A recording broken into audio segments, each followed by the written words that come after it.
नमस्कार दोस्तों। 29 जनवरी की तारीख आपके जीवन में एक ऐसा मोड़ लेकर आ रही है जिसके बारे में शायद आपने कभी सोचा भी नहीं होगा।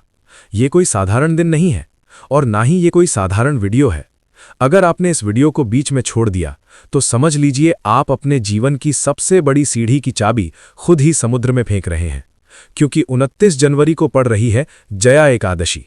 वो दिन जब शास्त्रों के अनुसार स्वर्ग के द्वार सीधे धरती के लिए खुलते हैं। क्यों खास है जया एकादशी? पद्म पुराण और भविष्य पुराण में स्पष्ट लिखा है कि जया एकादशी वो तिथि है जो भारी से भारी पाप, दरिद्रता और नकारात्मक बंधनों को तोड़ देती है। भगवान श्री कृष्ण ने स्वयं कहा था, इस दिन किया गया छोटा सा पुण्य भी जीवन की बड़ी से बड़ी बाधा को समाप्त कर सकता है। आज के समय में यही बाधाएं हैं। पैसा आते ही चला जाना, कर्ज बढ़ते जाना, मेहनत के बाद भी सफलता न मिलना, घर, गाड़ी, स्थिरता का सपना अधूरा रह जाना। अगर आप इनमें से किसी भी स्थिति में हैं तो ये वीडियो आपके लिए है। कुत्ता ही क्यों? अब सवाल आता है, कुत्ता ही क्यों? गाय, पक्षी या किसी और जीव की बात क्यों नहीं?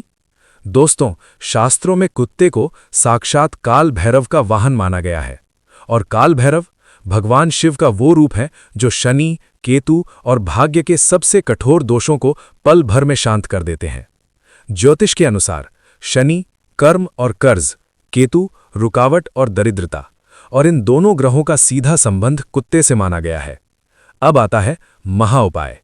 29 जनवरी जया एकादशी के दिन सुबह स्नान करके, अगर संभव हो तो पीले कपड़े पहने, पूजा स्थान में दीपक जलाकर भगवान विष्णु और माता लक्ष्मी का स्मरण करें।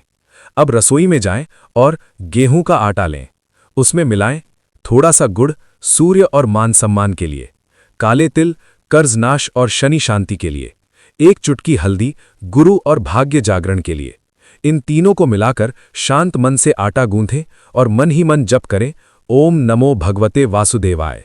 इससे एक रोटी बनाएं, अच्छी तरह से सेंकें, जलाएं नहीं। सबसे अहम क्षण, रोटी तैयार होने के बाद उस पर सरसों का तेल लगाएं। अब यह साधारण रोटी नहीं, शनि और काल भैरव का भोग बन चुकी है। कब और कैसे खिलाना है? 29 जनवरी को किसी भी समय, लेकिन सूर्यास्त के समय करेंगे तो फल कई गुना बढ़ जाता है। घर के बाहर जाकर किसी आवारा कुत्ते को ये रोटी जमीन पर रख दें। अगर काला कुत्ता मिल जाए तो समझिए शनिदेव स्वयं स्वीकार कर रहे हैं। रोटी रखते समय मन में कहें, मेरे जीवन की दरिद्रता, कर्ज और बाधाएं इस रोटी के साथ समाप्त हो रही हैं। रोटी रखने के बाद पीछे मुड़कर न देखें, सीधे घर लौट आएं। 3 बड़ी सावधानियां। इस दिन मांस मदिरा से दूर रहें, किसी जरूरतमंद को खाली हाथ न लौटाएं, किसी भी जीव को कष्ट न